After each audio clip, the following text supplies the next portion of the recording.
마노아 가정이 나와요. 마노아 가정은 불임 가정이에요. 불임 가정. 아기가 없어요.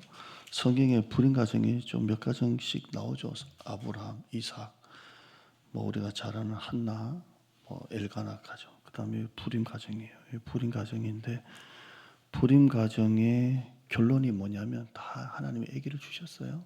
그러니까 우리 성도 가정에도 그런 은혜가 있기를 바랍니다. 태의 문을 열어달라는 가정들이 몇 가정이 있어요. 우리 직접 다니는 성도들도 있고 우리 자녀들 가정도 태의 문 열어달라는 가정이 있더라고요. 그렇게 기도하고요. 자, 이 여호와의 사자가 나타나서 우리는 사자 그러면 이제 하나님으로 그렇게 알고요. 여호와의 사자가 15절부터 쭉 뭐 1절부터 쭉 여호와의 사자가 쭉 나오죠. 여호와의 사자가 하나님의 사자가 나옵니다.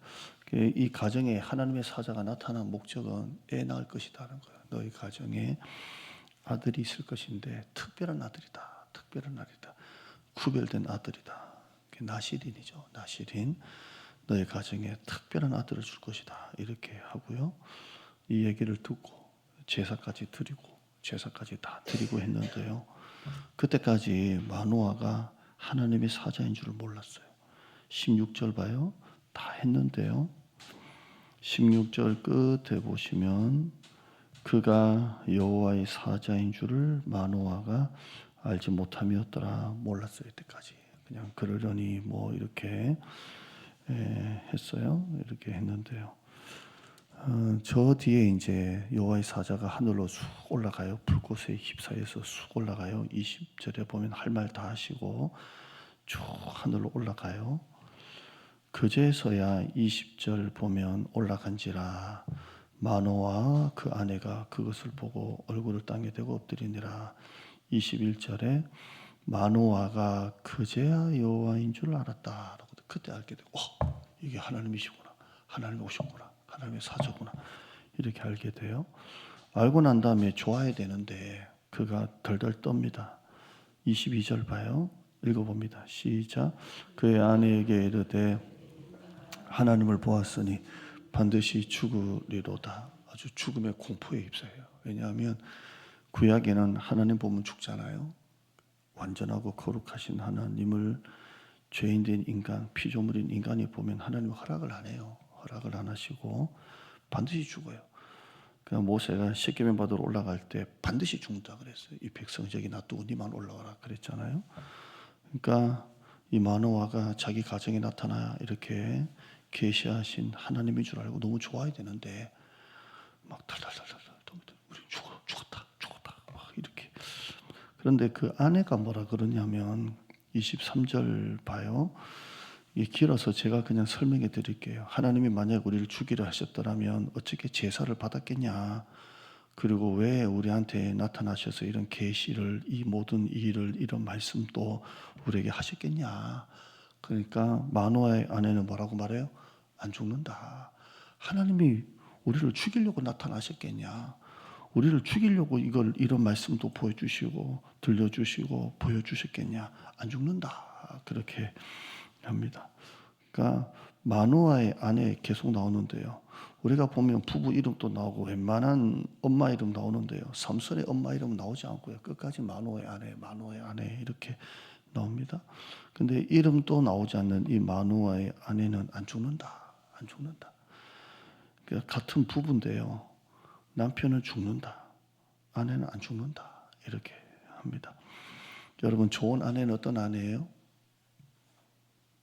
안 죽는다 하는 아내가 좋은 아내예요.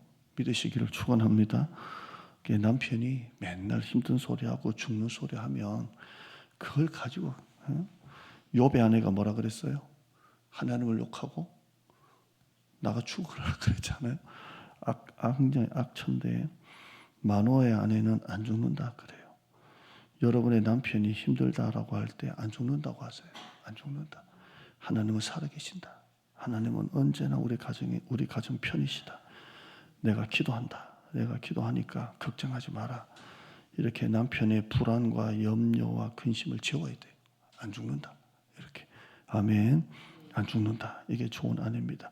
자, 무슨 차이가 있었을까요? 왜 마노아는 죽는다? 알고 있는 하나님은 그의 하나님은 구약의 하나님이에요. 그 구약의 하나님은 보면 죽이신 하나님이에요. 그런데 마노아의 아내가 알고 있는 하나님은 우리를 죽이시는 하나님이 아니고 우리에게 항상 말씀을 계시하시고 항상 우리에게 복을 주신 하나님이시다라는 걸 알게 됐어요. 그러니까 구약으로 알게 된 마노아는 그냥 단편적인 구약의 하나님이지만 이 마노아의 아내 이름도 모르는 이 여자는 하나님의 깊은 속성을 아는 거예요. 하나님은 언제나 복을 주시고 계시하시고 들려주시고 보여주신 하나님이시다. 그걸 안 거예요. 그래서 그 아내는 안 죽는다 그래요. 결국 24절 봐요. 24절 나중에 삼손 이야기는 다 알지만 24절 읽어봅니다. 시작. 그 여인이 아들을 낳음에 그 이름을 삼손이라 하니라. 그 아이가 자라매 여호와께서 그에게 복을 주시더니 뭘 주셨다고요? 복을 주시더니. 그러니까 마노아의 아내가 안 하나님은 죽이신 하나님. 한번 나타나셨다고 한번 봤다고 너 죽어라 하는 게 아니라 하나님이 나타나신 목적이 죽이시려고 왔겠냐?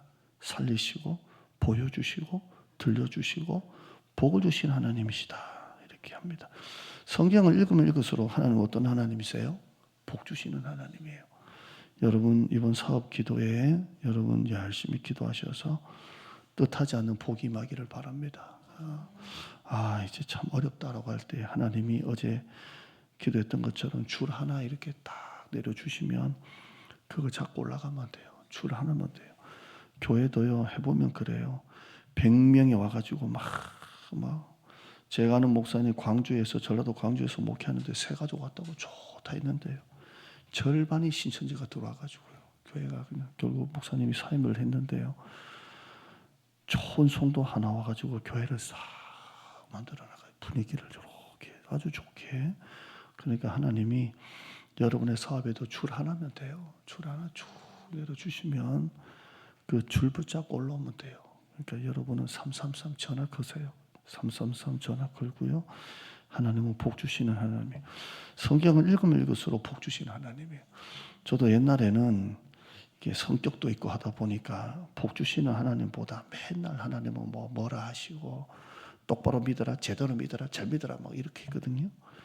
근데 뒤돌아보니까 다 율법적 설교예요. 다 율법적 설교고 진짜 하나님은 복 주시는 하나님이에요. 불인 가정에 아들을 주시고 안 되는 가정 되게 하시고 없는 가정 채워주시는 분이 하나님이신 줄 믿습니다. 복을 주세요. 호세아 6장 1절에 보면 오라 우리가 여호와께로 돌아가자. 여호와께서 우리를 찢으셨으나 낫게 하실 것이요. 한번 따라하시죠. 우리를 찢으셨으나 도로 낫게 하실 것이요. 자, 한번 잘 들어요. 찢는 게 목적이에요. 도로 낫게 하는 게 목적이에요. 낫게 하는 게 목적이에요. 하나님은 복 주신 하나님이에요. 그 뒤에 또 나와요. 우리를 치셨으나 싸매어 주실 것입니다. 치시는 게 목적이에요. 싸매 주시는 게 목적이에요. 싸매 주는 게 목적이에요. 하나님은 살리신 하나님이에요. 호세아 6장 2절에 보면 여호와께서 이틀 후에 우리를 살리시고 셋째 날에 우리를 일으키시리니 이렇게 돼 있어요. 여러분의 사업이 셋째 날 되시기를 바랍니다. 우리를 일으키시리니 우리가 그 앞에서 살리라. 그러니까 지금 여러분 하나님이 일으키실 때입니다. 지금 일으키실 때입니다. 제가 마지막 예화 하나 드리고 이제 다른 본문 드릴게요. 중풍병자가 알죠? 자기 친구가 이제 중풍병에 걸린 걸 알고 네 명의 친구가 오잖아요. 그리고 예수님에 대한 소문을 듣고 예수님이 자기 동네에 오셨다는 얘기를 듣고 친구한테 찾아갈 거잖아요. 가서 가자. 우리가 한번 같이 해보자. 이렇게 내 친구가 가잖아요. 그리고 얘가 움직이지를 못하니까 뭘 하나 만들어요? 침대를 만들어요. 간이 침대예요. 우리가 보면 육군 침대처럼 군인 침대 하나 만들어가지고 친구를 눕혀가지고 가잖아요. 가요. 그리고 도착했는데 이제 사람이 너무 많잖아요. 안 돌아가고 올라가서 지붕을 뚫고 어떻게 올렸는지 또 어떻게 줄을 매달았는지 줄을 매달아서 이렇게 내리잖아요. 자, 이 모습. 자, 이 네 명의 친구들 가자. 나. 그리고 왔어요. 포기할 만한데도 해보자. 지붕 올라가자. 뜯자.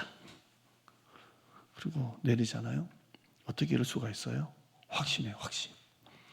예수님이 고쳐주신다라는 확신.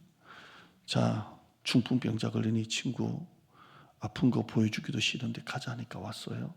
친구가 동의 안 하면 되겠어요? 지붕에 올라가자. 야, 이게 말이 되냐? 그리고 올라가요. 뭐 땡겨 올랐겠죠. 그리고 내려가요. 창피해 죽겠어요. 그런데 이 중풍병 걸린 친구가 물론 절박함도 있겠지만 어떻게 이걸 다 동의했을까요? 예수님이 내 병을 낫게 하신다는 확신이에요. 확신. 여러분 지금 사업이 어렵고 힘들어도 오늘 하나님은 복 주신 하나님이에요. 이 확신을 가져야 돼요. 확신. 목회도 힘들 때가 있고 어려울 때가 있고요. 성도들 막 뒤에서 목사를 돌이킬 때도 있고 막 힘들 때가 있어요. 진짜 힘들 때가 있어요. 설교 한 편 했는데 성도들 그거 가지고 막 목장에서 수근수근하고 막 희한한 일이 막 일어날 때가 있어요. 그럴 때가 있어요. 그때도 확신해요. 하나님은 복 주신다. 확신이에요. 여러분 오늘 말씀을 통해서 이 확신을 가져요. 하나님은 죽이신 하나님이 아니고 어떤 하나님이에요? 복 주신 하나님이에요. 그러니까 이 확신을 가져야 돼요. 구원의 확신, 기도응답의 확신, 승리의 확신, 십자가의 확신, 확신을 가져야 돼요. 그 두 번째는 감사하세요. 그리고 하나님이 새 길을 열어주십니다. 저는 이제 교육자로서 이렇게 해보니까요. 교육자도 그래요. 감사하는 교육자에게 하나님이 또 다른 길을 열어주세요. 감사 안 하면 그 다음이 없어요. 지금 내가 작은 일이라도 감사하면 하나님이 그 다음을 열어주세요. 그러니까 여러분 감사하세요. 오늘 이 말씀 딱 기억하고 마지막 날이에요. 정신 딱 차리고 오늘 마지막 날 하나님 앞에 333 기도해서 복 주시는 하나님 앞에 복을 받는 여러분 사업 되기를 바랍니다.